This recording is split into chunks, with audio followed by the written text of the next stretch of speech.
si j'écris un texte long comme ça, ben, j'aurai mal à mon poignet.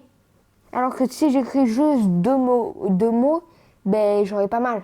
Luca, 9 ans, est atteint de troubles 10 et notamment d'une dysgraphie lente. J'écris très lentement. Je sens qu'à côté, ça écrit 2 fois plus vite. C'est comme si j'ai traversé une ruelle en étant un escargot.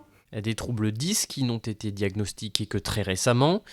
Pour aider, rassurer et accompagner Luca et sa famille, l'association AP1085 vient d'être créée en mars dernier. Les enfants qui ont des 10, des troubles 10, ne sont pas des enfants qui sont en situation de déficience intellectuelle, c'est-à-dire qu'ils ont une intelligence normale. Simplement, c'est beaucoup plus difficile pour eux d'apprendre, donc ça leur demande beaucoup plus d'efforts. Depuis son diagnostic, des aménagements ont été mis en place par le corps enseignant. Luca est également suivi par un ergothérapeute pour développer le travail sur ordinateur. Ces troubles sont donc parfois difficiles à comprendre à l'école, mais également dans l'entourage.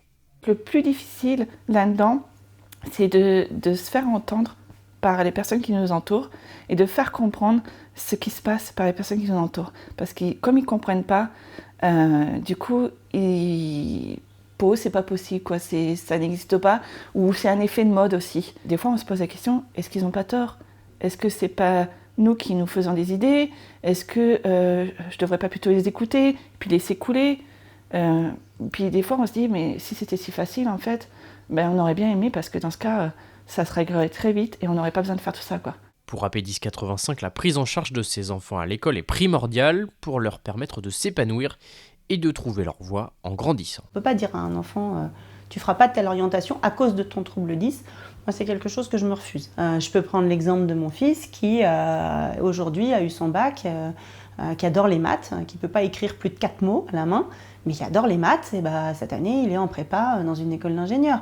Mais en même temps, je ne fais pas forcément l'apanage des études générales et des grandes études. Ce n'est pas forcément ce qu'il faut faire. Je dis juste qu'il faut que le jeune choisisse ce qu'il a envie de faire et qu'il ne soit pas empêché par ses troubles 10. Et notre rôle, c'est aider les parents, aider les jeunes, aider les familles, aider les écoles. Et pour y arriver, Luca est suivi par de nombreux professionnels de santé, des frais médicaux en grande majorité non remboursés.